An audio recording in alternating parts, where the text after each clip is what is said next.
ಈ ವಾತಾವರಣದಲ್ಲಿ ಆನಂದ ಅದೃಷ್ಟಕ್ಕೆ ಹೆಚ್ಚಾಗತ್ತೆ. ಮನೆಗೆ ಹೋದ್ಮೇಲೆ ಕಡಿಮೆ ಆಗ್ತಾ ಹೋಗುತ್ತೆ.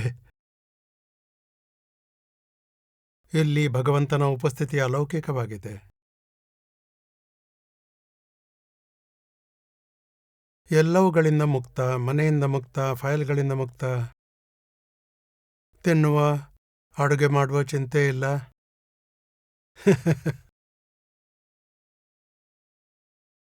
ಎಲ್ಲ ತಯಾರಿದೆ. ಇದರಿಂದಾಗಿ ನಮಗೂ ಸ್ವಲ್ಪ ಪುಣ್ಯದ ಅನುಭವ ಆಗತ್ತೆ. ಹೀಗೂ ಇರುತ್ತದೆ ಅಂತ.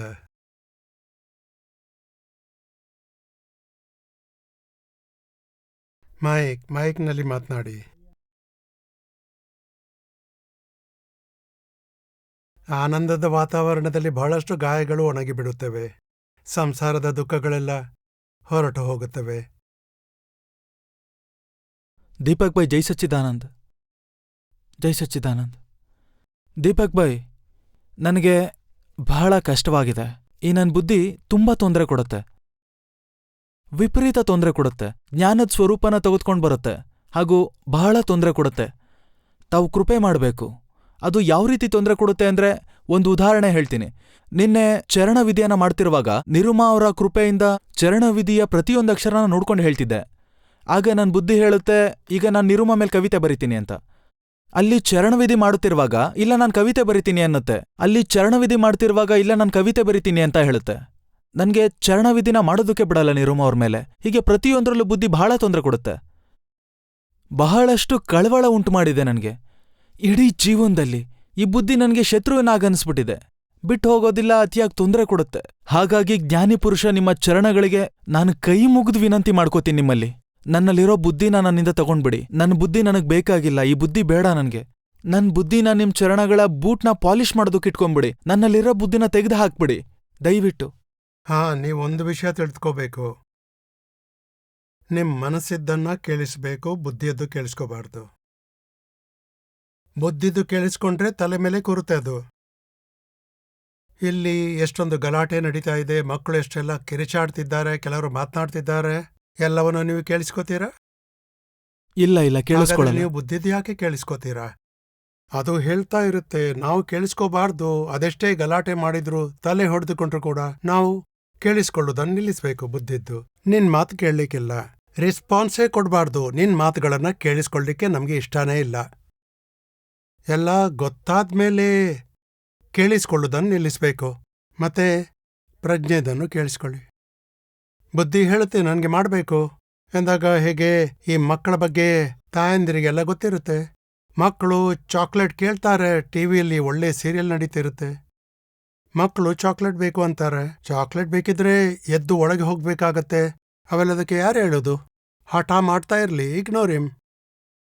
ಮಗು ಅಳ್ತಾ ನೆಲಕ್ಕೆ ತಲೆ ಹೊಡೆದು ಸುಮ್ಮನೆ ಮಲಗತ್ತೆ. ಸೀರಿಯಲ್ ಮುಗ್ದ ಮೇಲೆ ಯಾಕೆ ಗಲಾಟೆ ಮಾಡ್ತಿದ್ದೆ, ಏನ್ ಬೇಕು ನಿನ್ಗೆ? ಆಮೇಲೆ ನೀವೆಲ್ಲರೂ ಅರ್ಥ ಮಾಡ್ಕೋಬೇಕು. ಚರಣವಿಧಿ ಮುಗಿಸಿದ ಮೇಲೆ ಕೇಳಬೇಕು, ಏನ್ ಬೇಕು ನಿಮ್ಗೆ? ನೀವು ಕೃಪೆ ಮಾಡಬೇಕು. ಆ ಸಮಯದಲ್ಲಿ ನಾನು ಅದ್ರೊಟ್ಟಿಗೆ ಏಕಕಾರವಾಗ್ಬಿಡ್ತೀನಿ. ಬುದ್ಧಿಯೊಂದಿಗೆ ತನ್ಮಯಕಾರ ಉಂಟಾಗ್ಬಿಡುತ್ತೆ. ಅದು ಗೊತ್ತಾಗೋದೇ ಇಲ್ಲ. ನಂತರ ನೆನಪಿಗೆ ಬರುತ್ತೆ ನಾನು ಮಾಡ್ತಿದ್ ಮರ್ತೇ ಹೋಗಿದ್ದೆ ಅಂತ. ಹಾಗೆ ಮತ್ತೊಂದು ವಿಷಯ ನನಗೆ ಬಹಳ ತೊಂದರೆ ಕೊಡುತ್ತೆ. ಈ ವಿಷಯದ ವಿಚಾರದಲ್ಲಿ ನನಗೆ 3 ವಿಷನ್ಸ್ ಕಾಣಿಸೋದೇ ಇಲ್ಲ. ಈ ಚರ್ಮ ಅನ್ನೋ ತೊಟ್ಟೆ ಒಳಗೆ ಇನ್ನೇನಿದೆ ಅಂತ ನೋಡಕ್ಕಾಗ್ತಿಲ್ಲ. ಹಾಗಾಗಿ ಅಂತದೊಂದು ಕೃಪೆ ಮಾಡಬೇಕು. ನನಗೆ 3 ವಿಷನ್ ಸ್ಪಷ್ಟವಾಗಿ ಕಾಣಿಸೋ ಅಂತಾಗ್ಲಿ. ನಾನು ಈ ವಿಷಯಗಳಿಂದ ಹೊರಬರ್ಬೇಕು. ಬುದ್ಧಿಯೊಂದಿಗೆ ಮದುವೆ ಮಾಡ್ಕೊಂಡ್ರೆ ಇಷ್ಟು ತೊಂದರೆ ಆಗೇ ಆಗತ್ತೆ. ಕೇವಲ 3 ವಿಷನ್ನಿಂದ ಬೇರ್ಪಡಿಸಲಾಗತ್ತೆ ವಿಷಯದಿಂದಾಗಿ? ಎಷ್ಟು ದುಃಖ ಅನುಭವಿಸಬೇಕು. ಪ್ರತಿಯೊಂದು ದುಃಖವನ್ನು ನಾವು ನೆನಪಿಸ್ಕೊಂಡ್ರೆ ವಿಷಯದ ಮೋಹ ಬಿಟ್ಟೋಗುತ್ತೆ. ದಾದಾ ಅವರ ಪುಸ್ತಕ ಓದಿ, ದಾದಾ ಅವರ ಬ್ರಹ್ಮಚರಿತ ಪುಸ್ತಕವನ್ನು ಓದಿ, ಪ್ರತಿದಿನ 5 ಪುಟ ಓದಿ, ಆಮೇಲೆ 15 ನಿಮಿಷ ಸಾಮಯಕ್ ಮಾಡಿ. ಈ ವಿಷಯದಿಂದ ಏನ್ ಸುಖ, ಮತ್ತೆ ಬ್ರಹ್ಮಚರ್ಯದಿಂದ ಏನ್ ಲಾಭವಿದೆ, ವಿಷಯದಿಂದ ಎಷ್ಟು ತೊಂದರೆ ಇದೆ, ಅದರ ಮನವರಿಕೆ ಮಾಡ್ಕೋಬೇಕು. ಇವೆಲ್ಲ ಬುದ್ಧಿಯ ಗಲಾಟೆ. ವಿಷಯದಲ್ಲಿ ಸುಖ ಯಾರಿಗೆ ಸಿಗತ್ತೆ? ಬುದ್ಧಿಗೆ. ಏನೆಲ್ಲ ಸುಖ ಎಲ್ಲಿದೆ ಅಂತ ಬುದ್ಧಿ ನಮಗೆ ತೋರಿಸುತ್ತೆ. ಬುದ್ಧಿಯ ಮತ್ತೊಂದು ಮುಖವನ್ನು ಅರ್ಥ ಮಾಡ್ಕೊಳ್ಳಿ. ಈ ಬುದ್ಧಿ ನಮಗೆಷ್ಟು ತೊಂದರೆ ಕೊಡುತ್ತೆ. ಅದಕ್ಕೆ ಉಪಾಯವಾಗಿ ತ್ರಿವಿಷನ್ನ ಜೊತೆಗೆ ಶುದ್ಧಾತ್ಮವನ್ನು ನೋಡಬೇಕು. ಹೇ ಶುದ್ಧಾತ್ಮ ಭಗವಾನ್, ನಿರ್ವಿಕಾರಿಯಾಗಿರುವಂಥ ಶಕ್ತಿ ನೀಡಿ, ಆ ದೇಹವನ್ನು ತ್ರಿವಿಜನಿಂದ ನೋಡಲು ಶಕ್ತಿ ನೀಡಿ, ನಿರ್ಮೋಹಿಯಾಗಿರಲು ಶಕ್ತಿ ನೀಡಿ. ಶಕ್ತಿ ಬೇಡ್ಕೊಳ್ಳಿ. ಆಯ್ತು, ಖಂಡಿತ ಶಕ್ತಿನ ಕೇಳ್ಕೊತೀನಿ. ಸಾವಿರಾರು ಬಾರಿ ಹೊಡ್ತಾ ತಿಂದಿರೋದ್ರಿಂದ ಎಚ್ಚರ ತಪ್ಪಿಡುತ್ತೇನೋ ಅಂತ. ಎಷ್ಟು ಪ್ರತಿಯೊಂದು ದುಃಖದಲ್ಲೂ ಒಬ್ಬ ವ್ಯಕ್ತಿಗೆ ತಿನ್ನಲು ಜಿಲೇಬಿ ಕೊಟ್ಟು ಕಪಾಳಕ್ಕೆ ಹೊಡೆದ್ರೆ ಆಗ ನಾವೇನ್ ಹೇಳುದು? ಮೊದ್ಲು ಜಿಲೇಬಿ ಕೊಡು, ಆಮೇಲೆ ಹೊಡೆತ ತಿಂತೀನಿ. ಹೌದು, ಹಾಗ್ ಅದೇ ಹೇಳುದು ರೀತಿ ನಿಜ ಆಗಿದೆ. ಅಲ್ಲ? ಕೇಳೋದ್ ನಿಜ ಅಲ್ವಾ? ಹೊಡೆತ ತಿನ್ಬೇಕು, ಹೊಡೆತ. ಆಗ್ಲೇ ನಾವು ಜಿಲೇಬಿ ನಮ್ಗೆ ಬೇಕು ಅಂತ ಹೇಳ್ಬೋದು. ನೋಡಿ, ಇದರಲ್ಲಿ ಏನಿದೆ ಅಂದ್ರೆ, ಜಿಲೇಬಿ ಕೇಳಲು ಹೋದ್ರೆ ಹೊಡೆತ ತಿನ್ಬೇಕು, ಬೈಗೊಳ ತಿನ್ಬೇಕು, ಕೆನ್ನೆಗೆ ಹೊಡೆಸ್ಕೊಳ್ಬೇಕು. ಅದಕ್ಕಿಂತ ಜಿಲೇಬಿ ಬೇಡ, ಹೊಡೆತವೂ ಬೇಡ. ಹೀಗೆ ಇದನ್ನೆಲ್ಲ ಅರಿತುಕೊಂಡು ಇದು ಹೇಗಿದೆ ಅಂದ್ರೆ ತಿಳುವಳಿಕೆಯ ಮಾರ್ಗ ಇದು. ಅರಿತು ಗೊತ್ತಿದ್ದು ನೇತಾಡ್ತಿರುವ ಎಲೆಕ್ಟ್ರಿಕ್ ವೈರನ್ ಮುಟ್ಲು ಹೋಗಿ ಶಾಕ್ ಹೊಡೆದಾಗ ನಂತರ ಹೇಳ್ತೀರಾ, ನನ್ಗೆ ಮರ್ತು ಹೋಗಿತ್ತು, ನಾನ್ ಮುಟ್ಬಾರ್ದಿತ್ತು, ನನ್ನನ್ನು ಕ್ಷಮಿಸಿ, ತಪ್ಪಾಯ್ತು.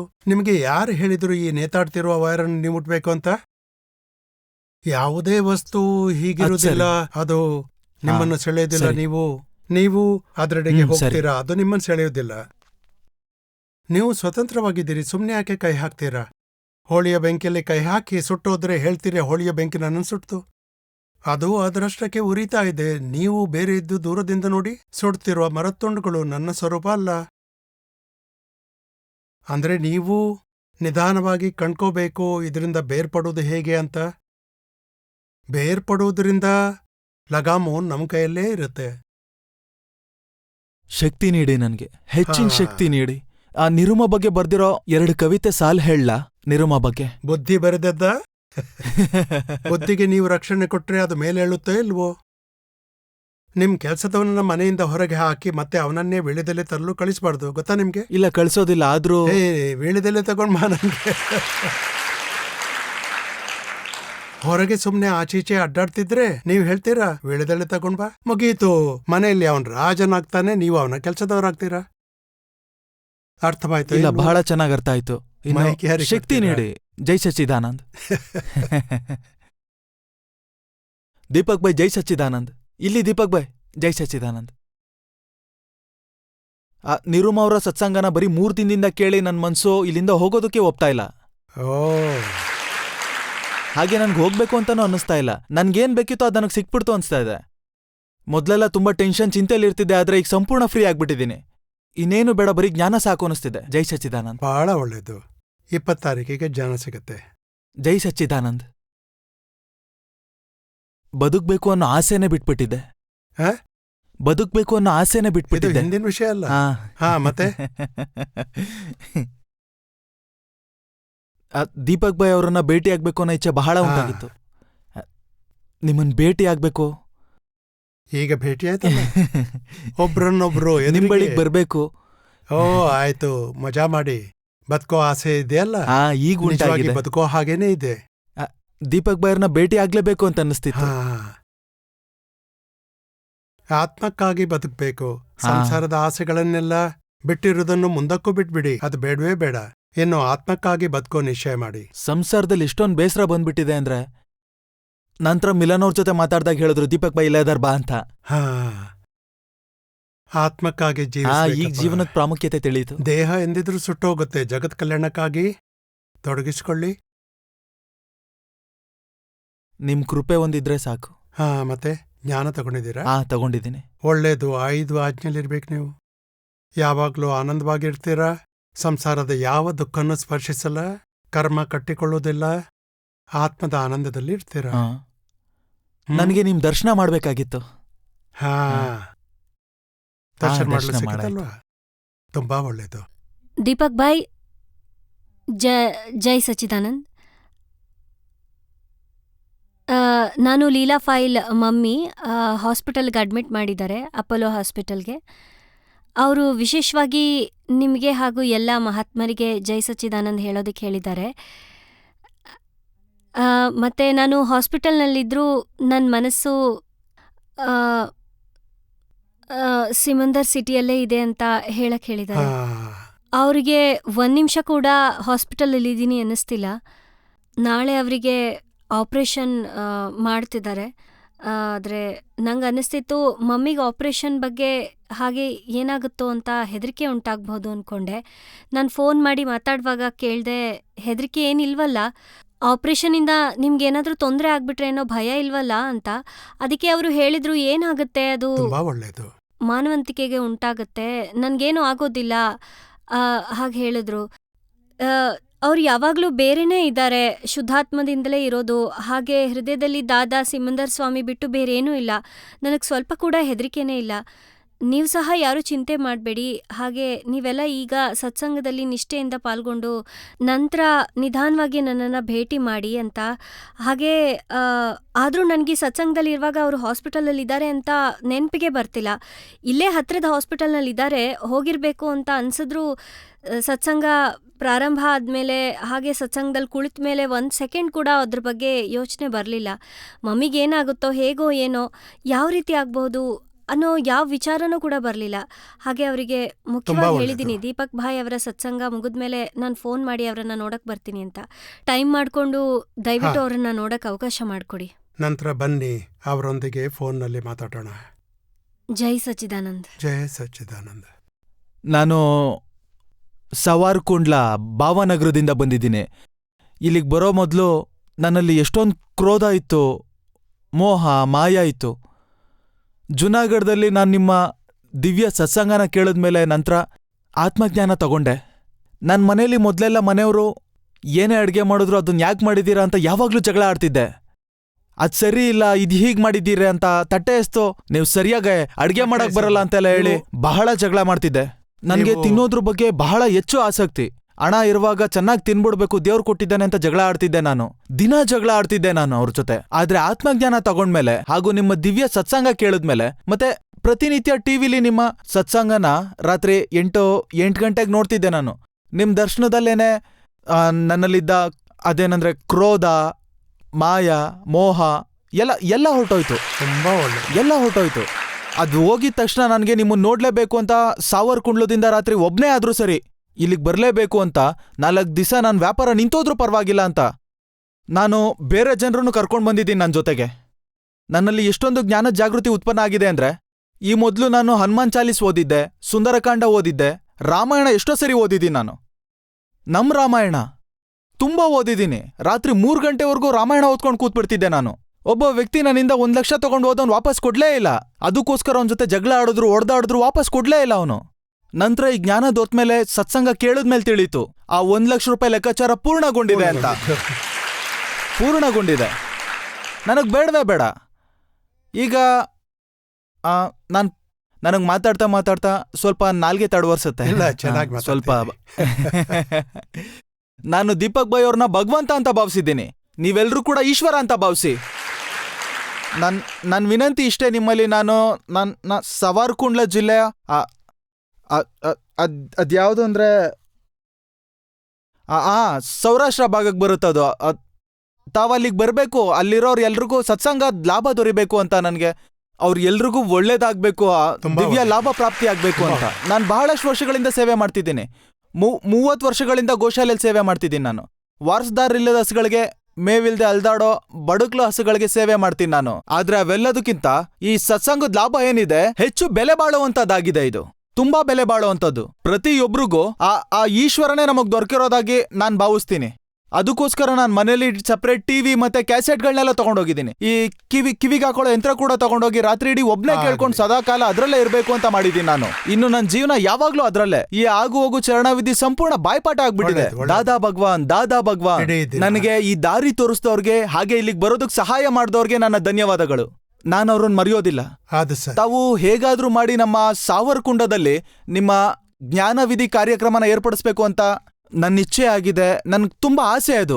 ನನ್ಗೆ ಆಶೀರ್ವಾದ ಮಾಡಿ. ಈ ಎಲ್ಲಾ ವಿಕಾರ ವಿಷಯಗಳಿಂದ ನಾನು ದೂರ ಇರಬೇಕು. ಆ ಲೋಭ ಮಾಯ ಮೋಹದಿಂದ ಹೊರಬರೋ ಹಾಗೆ ಆಶೀರ್ವಾದ ಮಾಡಿ ನೀವು ನನಗೆ. ನಿಮ್ ಭಕ್ತಿಯಲ್ಲಿ ಸದಾ ಇರೋ ಹಾಗೆ ನಾನ್ ನಿಮಗ್ ನಿನ್ನೆ ಪತ್ರ ಬರ್ದಿದ್ದೆ. ಪತ್ರ ಬರ್ದಿದ್ದೆ. ಅದೆಷ್ಟೇ ಕಷ್ಟ ಆದ್ರೂ ನಾವೆಲ್ಲ ಸೇರ್ಕೊಂಡು ಖರ್ಚು ಮಾಡ್ತೀವಿ. ನಿಮ್ ಭಾವನೆ ಚೆನ್ನಾಗಿದೆ. ಪಿಯೂಷ್ ಭಾಯ್ ಅವರ ಹೆಸರು ಬರ್ದಿಡಿ. ನಿಮ್ ಊರಲ್ಲಿ ಎಲ್ಲ ವ್ಯವಸ್ಥೆ ಮಾಡಿ, ಆಮೇಲೆ ಎಲ್ಲಾ ಕಾರ್ಯಕ್ರಮ ಮಾಡೋಣ. ಹೇಗಾದ್ರೂ ಮಾಡಿ ನಮ್ಮ ಊರಿನ ಎಲ್ಲಾ ಸಣ್ಣ ಪುಟ್ಟ ವ್ಯಕ್ತಿಗಳಿಗೂ ಈ ಜ್ಞಾನದ ಪ್ರಾಪ್ತಿ ಆಗ್ಲಿ ಅನ್ನೋದೇ ನನ್ನ ಇಚ್ಛೆ. ಜೈ ಸಚ್ಚಿದಾನಂದ್. ತುಂಬಾ ಒಳ್ಳೇದು. ಜಯ ಸಚ್ಚಿದಾನಂದ. ಜೈ ಸಚ್ಚಿದಾನಂದ್ ದೀಪಕ್ ಭಾಯ್, ನನಗ್ ಮಾತಾಡಕ್ ಶಕ್ತಿ ಕೊಡಿ. ಹಾ, ನಾನು ಯಾವತ್ತೂ ಖಂಡಿತ. ಹೀಗ್ ನಿಂತ್ ಮಾತಾಡಿಲ್ಲ, ಹಾಗಾಗಿ ನನಗ್ ಶಕ್ತಿ ಕೊಡಿ. ದೀಪಕ್ ಭಾಯ್, ಸಿಗತ್ತೆ. ನನ್ ಫೈಲ್ ಟು ತುಂಬಾ ಜಿಗ್ಟಿನ್ ಫೈಲ್. ನಾನು ನಿರುಮಾರ್ ಅವರ ಸತ್ಸಂಗನ ಟಿವಿಯಲ್ಲಿ ನೋಡ್ತಿದ್ದೆ, ಹಾಗೆ ದರ್ಶನಕ್ಕಾಗಿ ತುಂಬಾ ಆಸೆ ಪಡ್ತಿದ್ದೆ. ಆದ್ರೆ ನಾನ್ ಟಿವಿ ಆನ್ ಮಾಡಿದ್ರೆ ಸಾಕು, ನನಗ್ ಆಫ್ ಮಾಡಕ್ ಹೇಳ್ತಿದ್ರು. ನಂತರ ಅವರು ಹೊರಟೋದ್ಮೇಲೆ ಮತ್ತೆ ಹಾಕೊಂಡ್ ನೋಡ್ತಿದ್ದೆ. ಒಂದ್ಸಲ ನಿರುಮಾ ನಮ್ಮಲ್ಲಿಗ್ ಬಂದಿದ್ರು. ಆಗ ನಾನು ಕೇಳ್ದೆ, ನಿರುಮಾ ಬಂದಿದ್ದಾರೆ, ನಾನ್ ಹೋಗ್ ಬರ್ಲಾ ಅಂತ. ಅದಕ್ಕೆ ಬೇಡ, ನಿನ್ ಸತ್ಸಂಗ ನೋಡ್ಬೇಕಿದ್ರೆ ಟಿವಿಲೇ ಅಲ್ಲಿಗೆಲ್ಲ ಹೋಗೋದ್ ಬೇಡ ಅಂದ್ರು. ಆ ದಿನ ನನಗ್ ತುಂಬಾ ದುಃಖ ಆಯ್ತು. ರಾತ್ರಿ ಮಲ್ಕೊಂಡ್ ತುಂಬಾ ಅಳ್ತಾ ಇದ್ದೆ. ಎಷ್ಟು ಜನ್ಮಗಳ್ ಪಾಪಕರ್ಮ ಇರ್ಬಹುದೋ ಏನೋ, ನನಗ್ ನಿರ್ಮಾ ಅವ್ರ ದರ್ಶನ ಮಾಡಕ್ ಸಿಕ್ತಿಲ್ಲ ಅಂತ ತುಂಬಾ ಬೇಸರ ಆಯ್ತು. ಇನ್ನು ಯಾವಾಗ ದರ್ಶನ ಸಿಗುತ್ತೆ ಅಂತ ನಾನು ಮಗಳು ಇಬ್ರು ಸಹ ಹತ್ಬಿಟ್ವಿ. ನಿನ್ ಅಪ್ಪ ಹೋಗಕ್ ಬಿಡ್ತಿಲ್ಲ ಅಂದೆ. ಮತ್ತೊಂದ್ಸಲ ರೇಸ್ ಕೋರ್ಸ್ ಬಳಿ ನಿರುಮಾ ಬಂದಿದ್ರು. ನಾವು ಅನಿರೀಕ್ಷಿತವಾಗಿ ಅಲ್ಲೇ ಇದ್ವಿ. ಹಾಗೆ ನಿರುಮಾ ನಮ್ ಮುಂದೆನೇ ಕುಳ್ತಿದ್ರು. ಆಗ್ಲೂ ನಾನು ನಿರುಮಾ ಅವ್ರ ದರ್ಶನ ಮಾಡೋದಕ್ ಹೋಗ್ಲಾ ಅಂತ ಕೇಳಿದ್ದಕ್ಕೆ ಬೇಜಾರಾಯ್ತು. ಯಾಕೆ ಸುಮ್ನೆ ಏನಾದ್ರೂ ಹೇಳಿದ್ರೆ ಅಂತ. ನಂತರ ಅಲ್ಲೇ ಕುಳಿತು ಬಹಳಷ್ಟು ಪ್ರತಿಕ್ರಮಣ ಮಾಡ್ದೆ. ವಿಪರೀತವಾಗಿ ಅಳು ಬರ್ತಿತ್ತು. ನಂತರ ನಮ್ಮ ಪರಿಚಯದವರು ಬಂದ್ರು. ಆಗ ಮೆಲ್ಲಗೆ ಕೇಳ್ದೆ, ನಾನು ಅವ್ರ ಜೊತೆ ನಿರುಮಾ ಅವ್ರ ದರ್ಶನ ಮಾಡಕ್ ಹೋಗ್ಲಾ ಅಂತ. ಆಗ ಹೇಳಿದ್ರು, ಹಾ ಹೋಗು, ಟೈಮಿಗೆ ಸರಿಯಾಗಿ ಬಂದ್ಬಿಡು ಅಂತ ಅಂದ್ರು. ಮಗಳು ಮನೇಲೇ ಉಳ್ದ್ಬಿಟ್ಲು. ಹಾಗಾಗಿ ಅವ್ರು ಹೊರಟೋದ್ರು. ನಂತರ ಪರಿಚಯದವ್ರ ಜೊತೆ ನಾನು ನನ್ ಮಗ ಮೂರು ಹೋದ್ವು. ನಿರುಮಾ ಅವ್ರ ದರ್ಶನ ಮಾಡುವಾಗ ನನಗ್ ತುಂಬಾ ಅಳು ಬಂದ್ಬಿಡ್ತು. ಹಾಗೆ ಮಗಳಿಗೆ ದರ್ಶನ ಆಗ್ಲಿಲ್ಲ ಅಂತ ಬೇಸರ ಆಯ್ತು. ನಂತರ ನಮ್ಮನ್ನ ಕರ್ಕೊಂಡ್ ಹೋಗೋದಕ್ಕೆ ಯಜಮಾನ್ರು ನನ್ ಮಗಳ ಜೊತೆ ಗಾಡೀಲ್ ಬಂದ್ರು. ಆಗ ನಾನು ಮತ್ತೆ ಅವ್ರನ್ನ ಕೇಳ್ದೆ, ಮಗಳನ್ನ ಕರ್ಕೊಂಡ್ ಹೋಗಿ ದರ್ಶನ ಮಾಡಿಸ್ಕೊಂಡ್ ಬರ್ಲಾ ಅಂತ. ಆಗವ್ರು ತೊಂದ್ರೆ ಇಲ್ಲ, ನಿನ್ ಸತ್ಸಂಗನ ಪೂರ್ತಿ ಮುಗಿಸ್ಕೊಂಡೆ ಬಾ ಅಂದ್ರು. ಆಗ ಮಗಳನ್ನ ಕರ್ಕೊಂಡ್ ಹೋದೆ. ನಿರುಮಾ ಬಳಿ ಹೋದ್ಮೇಲೆ ಪೂರ್ತಿ ಸತ್ಸಂಗ ಮುಗಿಸ್ಕೊಂಡೆ ಮನೆಗೆ ಹೋದಾಗ ಕೇಳಿದ್ರು, ಮುಗಿಯೋವರೆಗೆ ಇದ್ ಬರ್ತಿದ್ಯಾ ಹೇಗೆ ಅಂತ. ಹಾ, ಪೂರ್ತಿ ಮುಗಿಸ್ಕೊಂಡ್ ಬಂದೆ ಅಂತ ಹೇಳ್ದೆ. ಅವ್ರು ಕೂಡ ತುಂಬಾ ಖುಷಿಯಾಗಿದ್ಲು. ಬಹಳ ಒಳ್ಳೇದು ಅಂತ ಹೇಳಿದ್ರು. ನಂತರ ಈಗ ಕೆಲ್ಸಕ್ಕೆ ಹೋಗೋಕ್ ಮೊದ್ಲು ಜೈ ಸಚ್ಚಿದಾನಂದ್ ಅಂತ ಹೇಳ್ ಹೋಗ್ತಾರೆ. ತುಂಬಾ ಹಾಗೆ ಒಳ್ಳೆಯದು. ಮನೆಗ್ ಬಂದ್ಮೇಲೆ ಜೈ ಸಚ್ಚಿದಾನಂದ ಅವರು ಕೂಡ ಹೇಳ್ತಾರೆ, ಆನಂದವಾಗತ್ತೆ. ನಂತರ ನಿರುಮಾ ರಾಜ್ಕೋಟಿಗೆ ಬರೋದಿತ್ತು. ಆಗ ನಾನು ಹೋಗ್ಬೇಕು ಅಂತ ನನಗೆ ಕೇಳಕ್ ಹೋಗ್ಲಿಲ್ಲ. ಆದ್ರೆ ಅವರಿಗೆ ಟಿವಿಯಲ್ಲಿ ನೋಡಿ ಗೊತ್ತಿತ್ತು ಎಲ್ಲಾ ಮಹಾತ್ಮರು ಸೇರಲಿದ್ದಾರೆ ಅಂತ. ಹಾಗಾಗಿ ಅವರೇ ನನ್ನನ್ನ ಕೇಳಿದ್ರು, ನಿನ್ ಸತ್ಸಂಗಕ್ ಹೋಗಲ್ವಾ? ನಿರುಮಾ ಅವರು 3 ದಿನದ ಸತ್ಸಂಗ ಇದೆ ಅಂತ. ಆಗ ನಾನ್ ಹೇಳ್ದೆ, ನನಗ್ ತುಂಬಾ ಹೋಗ್ಬೇಕು ಅಂತ ಆಸೆ ಇದೆ, ಆದ್ರೆ ನಿಮ್ಮನ್ನ ಕೇಳೋದ್ ಹೇಗೆ ಅಂತ ಸುಮ್ನಿದ್ದೆ ಅಂತ. ಹೌದಾ, ಹೊರಡು ಹಾಗಾದ್ರೆ ಅಂತ ಹೇಳಿದ್ರು. ನಾನ್ ಕೇಳ್ದೆ, ನಿಮಗ್ ತೊಂದ್ರೆ ಆಗತ್ತೆ, ಮಗಳು ಬೇರೆ ಪರೀಕ್ಷೆ ನಡೀತಿದೆ, ಏನ್ ಮಾಡೋದು ಅಂತ ಅಂದ. ನಾನ್ ನೋಡ್ಕೋತೀನಿ, ನಿನ್ ಶಿಬಿರ ಮುಗಿಸ್ಕೊಂಡ್ ಬಾ ಅಂತ ಹೇಳಿದ್ರು. ಮೊದಲೆಲ್ಲ ಟಿವಿಯಲ್ಲಿ ಬರೋ ನಿರುಮಾ ಕಾರ್ಯಕ್ರಮ ನೋಡೋದಕ್ ಬಿಡದೇ ಇದ್ದವ್ರು ಈಗ 3 ದಿನ ಶಿಬಿರಕ್ ಕಳಿಸ್ತಾ ಇದಾರೆ. ತುಂಬಾನೇ ಖುಷಿ ಆಯ್ತು. ಆರಾಮಾಗಿ ಮುಗಿಸ್ಕೊಂಡ್ ಬಾ ಅಂದ್ರು. ನನಗಂತೂ ತುಂಬಾನೇ ಖುಷಿ ಆಯ್ತು. ಇಷ್ಟು ನನಗೆ ಹೇಳ್ಬೇಕಿತ್ತು. ಖುಷಿ ಆಯ್ತು. ಜೈ ಸಚ್ಚಿದಾನಂದ್. ತುಂಬಾ ಒಳ್ಳೆಯದು. ಜಯ ಸಚ್ಚಿದಾನಂದ. ಜೈ ಸಚ್ಚಿದಾನಂದ್. ದೀಪಕ್ ಬಾಯ್, ಅದು ನಾನು ದಾದಾವಾಣಿ ಪುಸ್ತಕ ಓದೋವಾಗ ಅದರಲ್ಲಿ ಕೆಲವೊಂದು ಶಬ್ದಗಳ ಅರ್ಥ ಆಗ್ತಾ ಇಲ್ಲ. ಅದು ಸಂಕೀತ್ ಅಂದ್ರೇನು, ಪ್ರತಿಷ್ಠಿತ ಆತ್ಮ ಹಾಗೂ ಪಾಶವತ ಅಂದ್ರೆ ಏನು ಅಂತ. ನಿಮ್ ಹೆಸರೇನು? ರಾಕೇಶ್. ನಾನ್ ರಾಕೇಶ್ ಎನ್ನೋ ಜಾಗೃತಿ ಇರುತ್ತೋ ಅಥವಾ ಶುದ್ಧಾತ್ಮ ಎನ್ನೋ ಜಾಗೃತಿ? ಜಾಗೃತಿ ಅಂದ್ರೆ ಸತತವಾಗಿ ಸ್ಮರಣೆಯಲ್ಲೇ ಬರುತ್ತೆ. ಏನ್ ಬರುತ್ತೆ? ಅದು ನಾನು ಶುದ್ಧಾತ್ಮ ಅಂತ. ಹಾ, ಅದನ್ನೇ ಸಂಕೇತ ಅಂತ ಹೇಳೋದು. ಹಾ, ಮನೆಗೆ ಸೊಸೆ ಬಂದಿದ್ದಾಳೆ ಅಂದ್ರೆ ನಿಮ್ಮ ಮದುವೆ ಆಗಿದೆ, ಸೊಸೆ ಬಂದಿದ್ದಾಳೆ ಅಂತ ಇಲ್ಲ, ಅರ್ಥ. ಇನ್ನೂ ಅದ್ರ ಚಿಂತೆ ಇಲ್ಲ.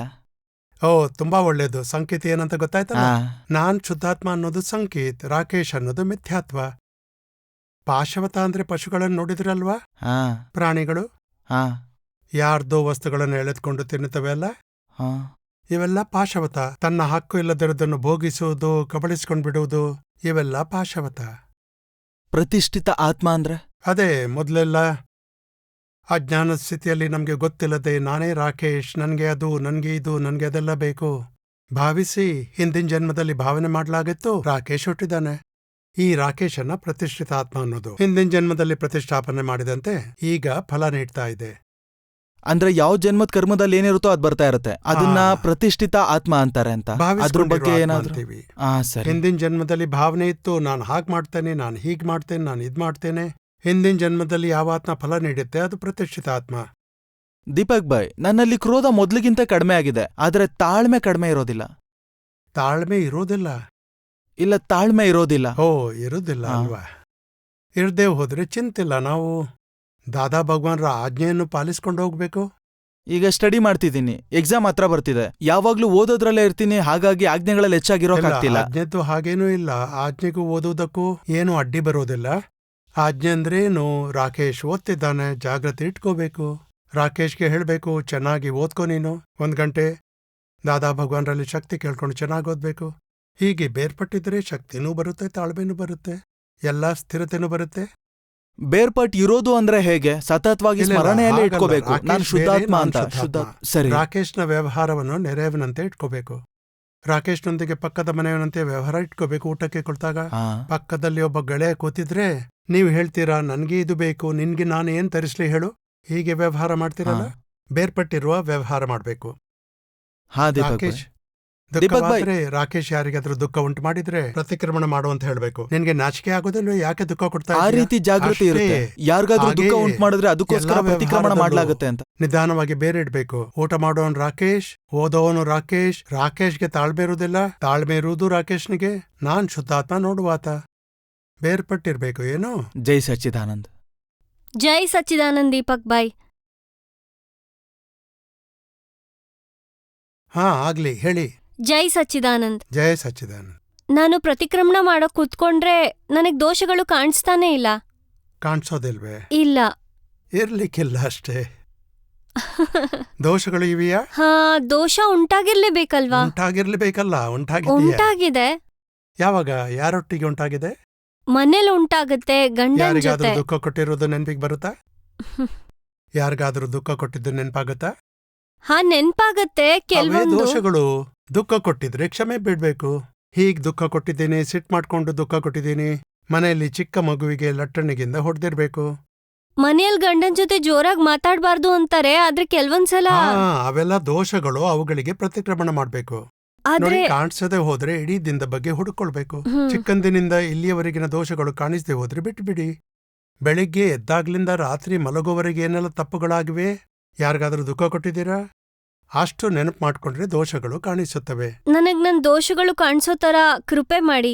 ಹಾ, ಇವತ್ತಿನ ದಿನ ಯಾರಿಗಾದ್ರೂ ದುಃಖ ಕೊಟ್ಟಿದ್ರೆ ಅಲ್ಲಿಂದ ಶುರು ಮಾಡಿ. ಅದು ಪೂರ್ತಿ ಆದ್ಮೇಲೆ ಹಿಂದಿನ ದಿನದ ಬಗ್ಗೆ ಶುರು ಮಾಡಿ. ಅದು ಪೂರ್ತಿ ಆದ್ರೆ ಹಿಂದಿನ ವಾರದ್ದು ನೋಡಿ. ಹೀಗ್ ಮಾಡಿದ್ರೆ ಶಕ್ತಿ ಎಲ್ಲ ಹೆಚ್ಚಾಗತ್ತೆ. ಜೈ ಶುರು ಸಚ್ಚಿದಾನಂದ್. ಮಾಡಿ ನೀವು. ಜೈ ಸಚ್ಚಿದಾನಂದ್ ದೀಪಕ್ ಭಾಯ್. ಹಾ, ಯಾರು ಮಾತಾಡ್ತಿದ್ದೀರಾ? ದೀಪಕ್ ಭಾಯ್, ನಾನು ಜ್ಞಾನ ತೆಗೆದುಕೊಂಡು 4 ತಿಂಗಳಾಯ್ತು. ಆದ್ರೂ ಬುದ್ಧಿ ಈಗ್ಲೂ ಬಹಳ ತೊಂದರೆ ಕೊಡುತ್ತೆ. ಗೊತ್ತಾಗುತ್ತೆ ಅದು ಬುದ್ಧಿಯ ದೋಷವಾಗಿದೆ ಅಂತ, ಆದ್ರೆ ಅದ್ ಗೊತ್ತಾಗೋಷ್ಟರಲ್ಲಿ ಬುದ್ಧಿ ಅದ್ರ ಕೆಲಸ ಮಾಡ್ಬಿಟ್ಟಿರುತ್ತೆ. ಹಾಗಾಗಿ ಇದಕ್ಕೇನ್ ಮಾಡ್ಬೇಕು ಅಂತ. ರಾತ್ರಿ ಮಲಗೋ ಮೊದಲು 15 ನಿಮಿಷ ಕೂತ್ಕೊಳ್ಳಿ. ಬುದ್ಧಿ ಎಲ್ಲೆಲ್ಲಿ ಹಸ್ತಕ್ಷೇಪ ಮಾಡಿದೆ, ಬೇರೆಯವರ ದೋಷಗಳನ್ನು ತೋರಿಸಿದೆ, ನಿಧಾನವಾಗಿ 5 ಆಜ್ಞೆಗಳನ್ನು ಪಾಲಿಸಿ. ನಿನ್ ಮಾತು ನಡೆಯುವುದಿಲ್ಲ, ದಾದಾಜಿಯವರ ಆಜ್ಞೆಗಳನ್ನು ಪಾಲಿಸ್ತೀನಿ. ಆದದ್ದು ವ್ಯವಸ್ಥಿತ, ಎಲ್ರೂ ನಿರ್ದೋಷಿಗಳು, ಎಲ್ರಲ್ಲೂ ಶುದ್ಧಾತ್ಮ ನೋಡಿ. ಯಾರ ಬಗ್ಗೆ ಆದ್ರೂ ಒಪಿನಿಯನ್ ಆಗಿದ್ರೆ ಅದನ್ನು ತೆಗೆದುಹಾಕಿ, ಅವರು ಶುದ್ಧಾತ್ಮ ಪ್ರಕೃತಿಯಲ್ಲಿ ತುಂಬಿರುವ ಮಾಲು. 5 ಆಜ್ಞೆಗಳನ್ನು ನೀವೆಷ್ಟು ಅಪ್ಲೈ ಮಾಡ್ತೀರಿ ಅಷ್ಟು ಬುದ್ಧಿಯ ಬಲ ಮುರಿತಾ ಹೋಗುತ್ತೆ. ಹಾಗೆ ಮನ್ಸಲ್ಲಿ ಯಾವಾಗ್ಲೂ ಇರುತ್ತೆ, ನಾನು ಹರೀಶ್ ಅಲ್ಲ, ನಾನು ಹರೀಶ್ನಿಂದ ಬೇರೆ ಅಂತ. ಹಾಗೂ ಯಾವಾಗ ತಪ್ಪು ಕೆಲಸ ಉಂಟಾಗ್ಬಿಡುತ್ತೋ ಆಗ ಕೂಡ ತಿಳಿಯುತ್ತೆ ಇದು ಬುದ್ಧಿ ಮಾಡ್ತಿದೆ ಅಂತ. ಆದ್ರೆ ಬುದ್ಧಿ ಮೇಲೆ ಕಂಟ್ರೋಲ್ ಇರೋದಿಲ್ಲ. ಕಂಟ್ರೋಲ್ ಇಟ್ಟುಕೊಳ್ಳೋ ಅವಶ್ಯಕತೆನೂ ಇಲ್ಲ. ಅದನ್ನ ಕಂಟ್ರೋಲ್ ಮಾಡಕ್ಕೆ ಹೋದ್ರೆ ನೀವು ಬಿದ್ದ್ಬಿಡ್ತೀರ. ಅದನ್ನ ಬೇರೆ ಇಟ್ಟು ನೋಡಿ, ಹರೀಶ್ನ ಬುದ್ಧಿ ನೆಗೆಟಿವ್ ನಡೀತಾ ಇದೆ, ಮತ್ತೆ ನೀವು ಪಾಸಿಟಿವ್ ಅಂದ್ರೆ ಶುದ್ಧಾತ್ಮ ಜಾಗ್ರತೆಯಲ್ಲಿ ಇರ್ಬೇಕು ನೀವು. ಅದಕ್ಕೆ ಪ್ರೊಟೆಕ್ಷನ್ ಕೊಡ್ಲೂ ಹೋಗ್ಬೇಡಿ, ಅದನ್ನ ಸುಧಾರಿಸಲೂ ಹೋಗ್ಬೇಡಿ. ಅದನ್ನ ಬೇರೆ ಇಟ್ಟು ನೋಡಿ, ಅದು ಹರೀಶ್ನ ಬುದ್ಧಿ ಕೆಲಸ ಮಾಡ್ತಿದೆ ಮತ್ತು ಅದು ತಪ್ಪು. ಮತ್ತೆ ಶುದ್ಧ ದೃಷ್ಟಿ ಹೀಗಿದೆ, ಜಾಗೃತಿಯನ್ನೇ ಇಟ್ಕೋಬೇಕು. ಸುಧಾರಣೆ ಮಾಡಲು ಹೋದ್ರೆ ಅಹಂಕಾರ ಎದ್ದು ನಿಲ್ಲುತ್ತೆ. ಅಹಂಕಾರದಿಂದ ಯಾವ ಕೆಲಸನೂ ಸುಧಾರಿಸೋದಿಲ್ಲ. ಇಲ್ಲ, ನಾನಿಲ್ಲಿಗ್ ಬಂದಾಗ ಬಹಳಷ್ಟು ಪ್ರಶ್ನೆಗಳು ನನ್ ಮನ್ಸಲ್ಲಿದ್ದು. ನೆನ್ನೆ ನಂತರ ಈಗ ಒಂದೇ ಒಂದು ಅಭಿಲಾಷೆ ಆಗಿದೆ, ನನಗೆ ಶಕ್ತಿ ನೀಡಿ ಆಶೀರ್ವಾದ ಮಾಡಿ. ನಾನು ನಿರುಮ ಅವರಲ್ಲಿ ಹಾಗೂ ನಿಮ್ಮಲ್ಲಿ ಹೇಗೆ ಶುದ್ಧಾತ್ಮ ನೋಡ್ತೀನೋ ಹಾಗೆ ಎಲ್ರಲ್ಲೂ ನೋಡುವಂತಾಗ್ಲಿ ಅಂತ. ಪ್ರತಿ ರಾತ್ರಿ 15 ನಿಮಿಷ ತೆಗೀರಿ. ದಿನವಿಡೀ ಯಾರಲ್ಲೆಲ್ಲ ಶುದ್ಧಾತ್ಮ ನೋಡೋದು ಬಿಟ್ಟು ಹೋಗಿದೆ, ವಾಪಸ್ ಮತ್ತೆ ಶುದ್ಧಾತ್ಮ ನೋಡಬೇಕು. ಇದು ವೈಜ್ಞಾನಿಕ ಪ್ರಯೋಗ. ನೀವು ಎಷ್ಟು ಸೆಟ್ ಮಾಡ್ತೀರಾ ಅಷ್ಟು ರಿಸಲ್ಟ್ ಸಿಗ್ತಾ ಹೋಗುತ್ತೆ. ಅರ್ಥವಾಯ್ತಲ್ಲ? ದೀಪಕ್ ಭಾಯ್. ನೀವು ನಿಮ್ ಕಡೆಯಿಂದ ನಮ್ಮ ಆಶೀರ್ವಾದ ಇದ್ದೇ ಇದೆ, ನಿಮ್ ಕಡೆಯಿಂದ ಇಷ್ಟು ಪುರುಷಾರ್ಥ ಮಾಡಿ. ಇವೆರಡೂ ಸೇರ್ಕೊಂಡು ಪವರ್ ಇನ್ನೂ ಹೆಚ್ಚಾಗತ್ತೆ. ನಿಮ್ಮ ನಿಶ್ಚಯ, ದಾದಾಜಿಯವರ ಆಶೀರ್ವಾದ, ನಿಮ್ಗೆ ಒಳ್ಳೆ ರಿಸಲ್ಟ್ ಸಿಗತ್ತೆ. ಜೈ ಸಚ್ಚಿದಾನಂದ.